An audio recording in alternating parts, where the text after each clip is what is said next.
Yo, salut mes petits Moogies, j'espère que vous allez bien. On se retrouve aujourd'hui pour la review de l'épisode 9 de Mob Psycho 100 ou Mob Psycho 100 qui va nous vraiment voilà, nous amener lentement mais sûrement vers la fin et l'épilogue de cette saison 1. Alors je sais pas du tout comment elle se terminera, voilà, vu que dans le manga est un petit peu plus avancé que certains d'entre vous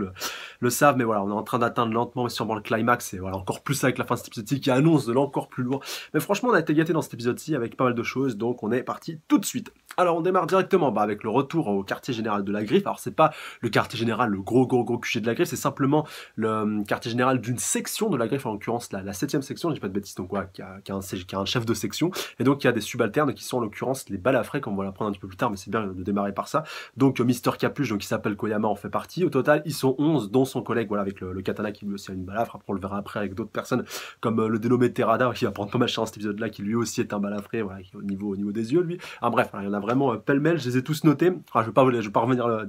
punaise dans cette review aussi dessus, mais j'y garde pour les prochaines reviews quand les différents membres justement de la Griffe, les différents lieutenants rentreront justement directement dans le conflit. Ne vous inquiétez pas, ça on en parlera en temps voulu dans les prochains épisodes, vu qu'on ne les a pas trop vus dans cet épisode-ci, mais quand même ils les ont bien charriés par rapport à leur mission. Et donc on démarre directement avec Koyama, donc Mister Capuche, voilà, donc adieu Mister Capuche, bonjour Koyama, voilà, d'ailleurs, dites-moi dans les commentaires si vous voulez que je continue à dire Mister Capuche ou si vous préférez voilà, que je sois plus rigoureux et du coup que je l'appelle par son vrai prénom qui est Koyama. Quoi qu'il en soit, son collègue, donc alors lui on n'a pas du tout son nom, alors je sais pas si ça a apparu peut-être dans l'épisode précédent, même dans cet épisode où j'ai pas fait suffisamment attention. Donc en l'occurrence celui qui fait penser beaucoup au Captain Kuro dans One Piece, donc Mister Katana, voilà, on va continuer de l'appeler comme ça lui. Donc qui commence un petit peu à le charrier, qui lui dit écoute, comment ça se fait que t'as mis autant de temps et tout, t'es complètement nul ou quoi, qu'est-ce qui t'a pris autant de temps là pour pouvoir autant galérer à ramener un simple gamin comme ça, donc en l'occurrence Ritsu. Et donc après Koyama il va lui expliquer, écoute, toi t'avais à faire qu'à du menu frottin, que des mecs qui sont complètement useless, voilà, t'as pas eu trop à forcer ton talent, alors que moi voilà, je suis tombé sur 2 gars vraiment super balèzes, surtout un en l'occurrence Mob, vu que Ritsu il n'a pas trop posé de problème. Et après, il va justement lui faire la grosse bourde, voilà, comme quoi, justement, bon, ça c'est encore une fois un vieux cliché, comme quoi les mecs bien bourrins, ils ont un petit peu à la place du cerveau, mais ouais, par rapport au fait justement qu'il n'est pas pris, il n'est pas réussi à capturer le gars le plus puissant, que du coup voilà, il se soit gouré directement par rapport à ce que son collègue lui avait dit précédemment. Et donc après il va lui dire, Mister Katana, il va lui dire, oh pourquoi tu l'as pas ramené lui aussi? Il dit, ah mais de toute façon tu m'avais demandé de ramener lui, et puis au final il était trop balèze, enfin voilà, il m'a trop pris par surprise, j'avais épuisé toutes mes cartouches, j'avais dû me servir du petit spray que tu m'avais donné, donc on voit que l'idée n'était pas de lui, mais voilà, qu'elle était justement un peu plus travaillée, justement pour faire un peu pour parer justement à ce genre de situation. Et au final il y a un autre lieutenant, donc le dénommé Terada, donc voilà, celui qui a sa moustache, un coup noir, un coup blanc et qui a la balafre sous les yeux, du coup qui va entendre cette conversation là, et puis donc voilà, ça pour déjà qui va un petit peu essayer de les faire chanter, et au final c'est lui qui va charger de cette mission là, donc voilà, comme on le verra un petit peu après dans sa voiture avec ses différents collègues. Donc il dit ouais, de toute façon Koyama il est quand même assez balèze, donc ouais, faudra pas que je sous-estime ce menu frottin si jamais il se pointe. Et puis de toute manière c'est mieux que ce soit moi qui m'en occupe, parce que si c'est justement Koyama qui s'en occupe, il risquerait d'avoir de la promotion dans l'air, et du coup de monter un petit peu plus en grade dans l'organisation. Donc non, mieux vaut que ça me revienne à moi, comme ça je le supprime, personne n'est au courant, et comme ça voilà, c'est moi qui aurait le beau rôle. Et surtout voilà, le fait que plutôt pour que ce soit précis, parce que ça je l'ai pas compris, je l'ai compris après plusieurs revisionnages, parce que c'est vrai que ce passage là il était assez bizarre, surtout au début quand je connais pas encore trop le personnage de Terada, par rapport au fait que voilà, il voulait pas que ce soit Koyama qui capture Mob et qui aille le livrer, voilà, parce que lui justement plus voilà, il a pas trop envie de s'encombrer de tout ça. Et alors justement je me suis demandé, est-ce qu'il flippait justement que Mob intègre du coup l'organisation, vu qu'il a un fort potentiel et qui du coup risquerait pour sa place, ou alors il a peur que Koyama le capture et du coup il risquera aussi pour sa place. Voilà, dans les deux cas il a pas envie que Mob rejoigne l'organisation, il a envie de terminer un petit peu ce que Koyama a commencé, comme il le déclare, voilà, il va faire attention et puis il va gérer un petit peu comme il faut, vu qu'il a quand même réussi visiblement à mettre Koyama en déroute. Donc voilà, là où le Koyama était un petit peu trop direct, lui il va essayer d'être un peu plus concis, comme on va le voir après quand il va tomber sur Telu et Mob, voilà, il va quand même prendre pas mal cher. D'ailleurs Telu et Mob qu'on va retrouver, alors qu'ils commencent un petit peu à peser le pour et le contre, qu'est-ce qu'ils vont faire et tout, et justement voilà, ils se disent ouais mais en fait comment on va faire pour réussir à trouver leur quartier général et tout. D'ailleurs t'as l'autre là, le chef du labo scientifique qui dit ouais moi aussi je veux vous aider et tout, et puis donc Telu qui lui dit écoute non, toi restes sur le côté, t'as pas de pouvoir, commence pas à nous faire chier. Et puis finalement après t'as Terada qui se pointe et qui leur dit ah et tout, je vais vous éclater, je vais vous massacrer et tout. Et en parallèle de ça justement j'aime bien le switch qu'on a eu à ce moment là avec Koyama puis son collègue donc Mister Katana, qui se pose des questions, donc est-ce que tu crois que Terada il va y arriver, est-ce qu'il va galérer et tout, tu penses. Et donc après t'as Koyama qui dit non mais de toute façon lui voilà il sait ce qu'il fait, voilà il est pas trop du genre à foncer tête baissée. Et après tu re-switch directement là, ce qui se passe après, tu retournes sur le direct où justement il est en train de se faire torturer par Telu, voilà, qui est en train de lui mettre la tête dans une bassine d'eau, enfin voilà, vraiment dans un seau d'eau, vraiment en mode dégueulasse. Et puis après t'as Mob qui lui demande faudrait peut-être lui donner à boire et tout, puis Tello qui lui dit, toi, t'es encore pire que moi au niveau de la torture, mais si tu t'en rends vraiment pas compte, vraiment, moi, il m'a régalé dans cet épisode-ci. Bon, il a pas été trop présent, mais voilà, le peu qu'il a été présent, surtout à la fin, voilà, il m'a vraiment régalé, vraiment excellent du début jusqu'à la fin, et ça fait vraiment un super plaisir, vraiment du tout bon sur toute la ligne. Et Terada, voilà, qui va se faire torturer, et qui va donc leur donner un petit peu toutes les informations qu'il veut, donc où se trouve le QG, les membres de leur organisation, leur pouvoir, plus plein d'autres infos, donc voilà, Mob, j'aime bien, il a tout listé. Et puis donc, Tello qui dit, non, mais c'est pas suffisant, faut qu'il nous en dise encore plus, et continue de le torturer, et puis à le tremper encore une fois dans la flotte, et il va prendre pas mal cher, même si on va le voir un petit peu après, quand ils vont directement se diriger par là-bas. D'ailleurs, je peux faire directement la transition avec ça. Avec la suite quand il se rapproche justement du QG. Alors justement, voiture volante, c'est ça aussi qui était assez marrant avec le pouvoir de télékinésie. Alors je sais pas si c'est Mob ou si c'était Tello qui le faisait, et puis l'autre qui était un petit peu en mode otage. Et puis finalement, après, il décide de faire descendre la voiture et je ping l'airbag qui assomme Terada. Et là, Tello, par contre, il m'a un petit peu surpris par ce manque de négligence, où il a laissé Terada tel quel, il a cru qu'il allait rester sonné, alors que le mec, non, il en a profité tranquille pour se casser et pour pouvoir préparer sa vengeance avec ses petits filets rouges. Ouais, c'est fouets rouges, pardon, ces filets, n'importe quoi. Où il va commencer un petit peu à leur balancer des arbres un petit peu à gauche à droite, et puis là au final bon, t'as Tello qui va commencer un petit peu à galérer, et Mob qui lui dit après il va dire à Mob, donc vas-y, je commence un petit peu à galérer, donc vas-y occupe-toi de lui, et puis Mob allez, il rapproche les deux troncs qu'il avait commencé à leur balancer dessus. D'ailleurs, même Mob, quand il a commencé à balancer les troncs d'arbre, il était un petit peu surpris. Il lui dit ah, mais je m'attendais pas à me recevoir un tronc d'arbre sur la tête. Voilà, le mec, ça arrive pas souvent et tout. Mais bon, encore une fois, Mob, il nous régale. Et puis une fois, encore une fois, Telada, il s'est fait éclater déjà par Tello. Là, il se fait éclater ce coup-ci par Mob, vraiment, que il l'a vraiment bloqué. Et quand on va le voir un petit peu avec Smile après, bon, ça, je fais un petit peu la transition directement pour passer à la troisième étape. Mais par rapport au fait qu'il avait essayé, encore une fois, de prendre un petit peu la possession de son corps, mais encore une fois, il est trop faible pour prendre la possession d'un détenteur de pouvoir, et donc se rabattre sur un garde du corps, quand on va le voir un petit peu après, donc qui va permettre justement de rentrer dans le labo. Et d'ailleurs, par rapport au garde du corps, Tello, il va demander à Mob, tu veux qu'on s'occupe d'eux ou on laisse, enfin voilà, on laisse les choses comme ça. Puis donc Mob qui dit non, mais de toute façon, je m'en fous, je vais les éclater, donc vas-y, tu les prends, et puis basta. Et puis donc Spike en a profité pour récupérer le corps d'un garde du corps. Alors justement, je pensais qu'ils auraient une autre utilisation de ce corps de garde du corps, donc c'est pas tout à fait mort dans le game non plus, vu que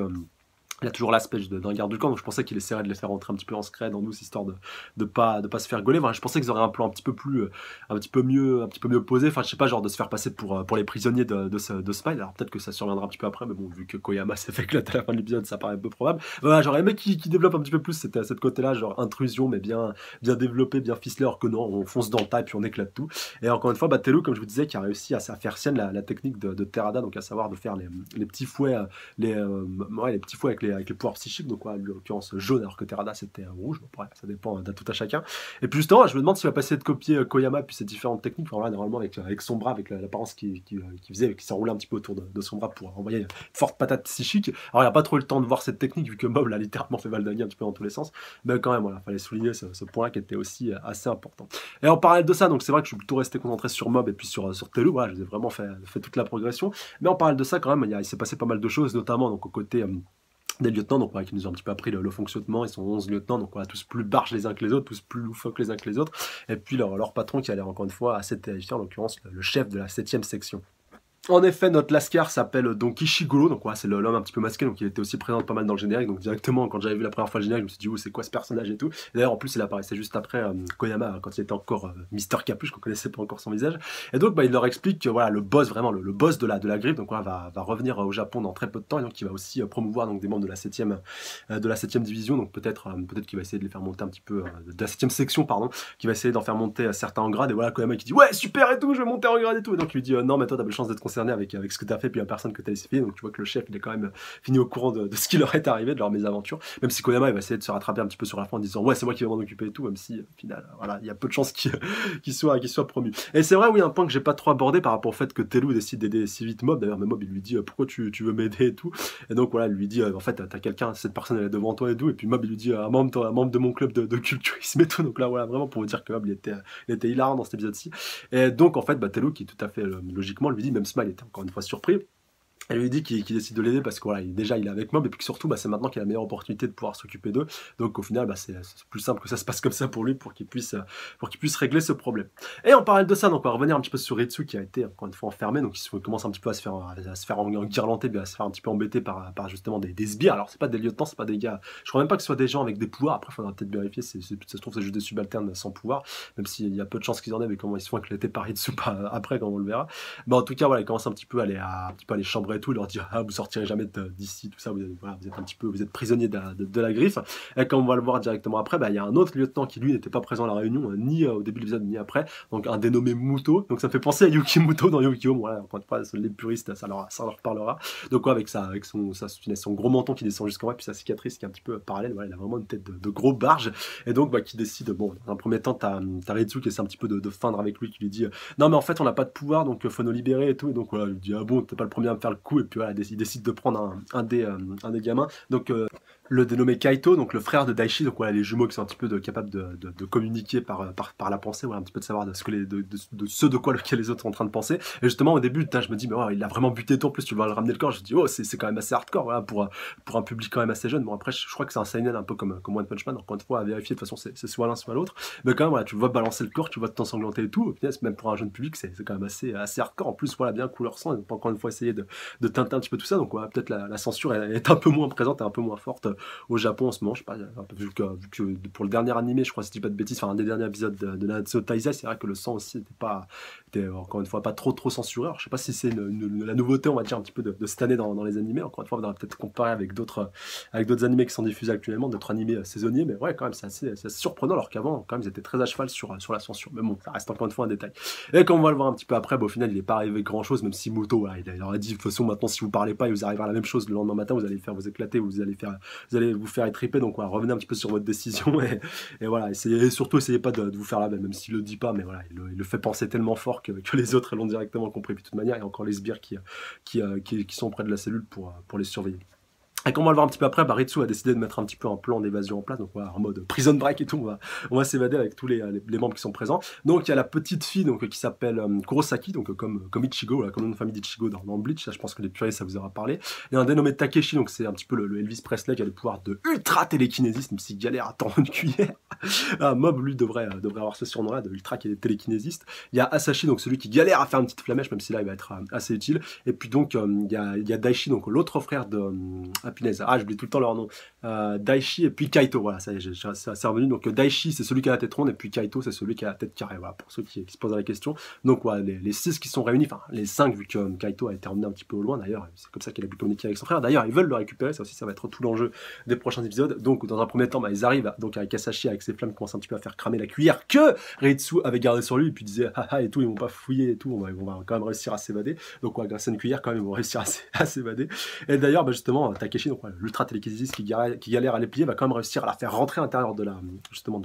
du cadenas de la porte, et puis réussir à l'ouvrir. Et vous en doutez bien, les sbires qui sont à côté, ils ont vu tout ce qui se passait, donc ils vont commencer à se mettre un petit peu sur leur chemin. Donc Ritsu va sortir dans un premier temps, va réussir à les défaire sans trop de difficulté. Donc il dit putain, je contrôle pas trop le pouvoir et tout, est-ce que je vais y arriver? Et au final, ça se pose sans trop de difficulté, ils finissent calés contre le mur, et qui dit vous avez vu, ils ont pas vu la caméra et tout, on est dans un angle mort, donc on sait pas faire repérer et tout, ça va super bien se passer pour nous.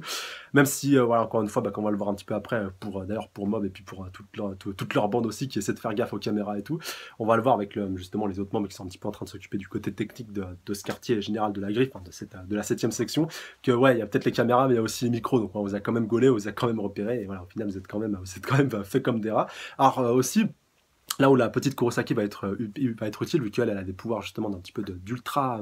sensation, ultra sensoriel, quelque chose comme ça, qui leur permet, ultra intuition, pardon, qui lui permet donc de deviner assez facilement, donc genre t'as deux chemins, quel chemin il faut prendre, donc notamment là ici son pouvoir va être utile pour pouvoir récupérer le Kaito, même s'il y a de fortes chances qu'eux aussi vont se prendre 2-3 lieutenants sur la gueule dans le prochain épisode, faudra voir ça. Mais d'en parler de ça, surtout t'as Mob et puis toute sa bande qui se font repérer, donc le chef Ishiguro qui dit alors qui c'est qui va y aller pour s'occuper de tout ça, et surtout Koyama qui insiste, qui dit voilà, laissez-moi me racheter, laissez-moi un petit peu corriger un petit peu ce que j'ai pas pu faire, voilà, Terada il s'est fait éclater, donc laissez-moi y aller, laissez-moi avoir un petit peu ma seconde chance. Il y va, se fait complètement éclater et puis massacrer, et comme on le voit à la fin de cet épisode-ci, tous les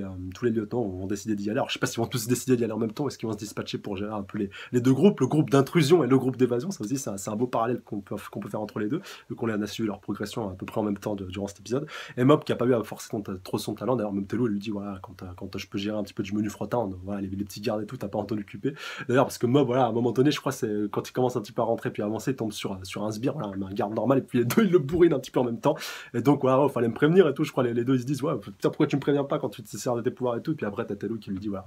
calme-toi, on a besoin de garder ta force, tu dois les garder pour les gros lieutenants, les gros adversaires. Et donc, si t'as pas